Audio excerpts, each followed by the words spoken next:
Hello, my name is Miles Nurmer. I'm the Director of Design for Aston Martin. I'd like to walk you around our latest special project, the V12 Speedster. As is the case with most of our cars, it's always best to start at the front. And I'd like to talk to you about some of the inspiration behind the car and also some of the features within it. And obviously every Aston Martin starts with its grille. This grille very much inspired by the probably greatest Aston Martin grille there's ever been, which is the DB5, but intertwined we have lots of other little bits and feelings from other cars. And in fact the car is peppered with sort of quite iconic parts and feelings from maybe what I'd call our greatest hits. So above the grille we have an extra air vent. Now this car has a unique platform.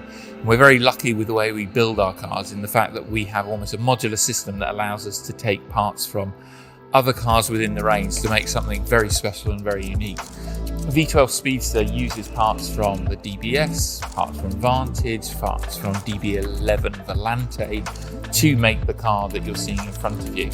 Now part of that is squeezing a V12 under what is quite a low bonnet for an Aston Martin. So we have this huge C-shaped clamshell at the front. We delete all the split lines wherever we can.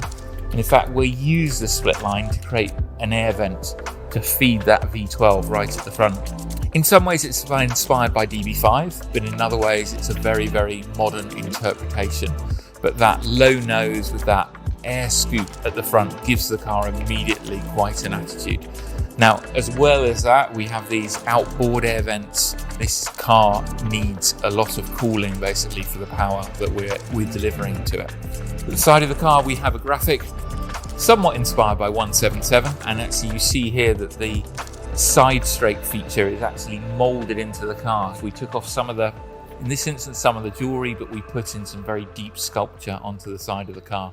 Just behind that, we have really these twin cockpits. And the car, obviously a major inspiration for this car was CC100, a show car that we did back in 2013. That had these twin cockpits and they're separated out with a bar running down the middle, which gives a very, very unique feeling. When you traveled in CC100, you had this incredible feeling inside of it with this bar quite high up in your vision that separated the cockpit between you and your passenger. So inside you will see our new lightweight carbon fibre seat with the padding and pretty well a unique interior for this car.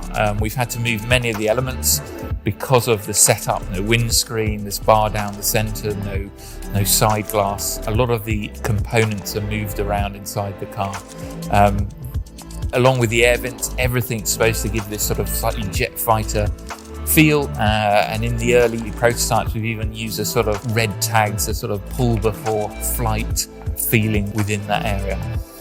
We've got these twin humps on the rear deck. Now in this version, they actually have two clear windows on either side.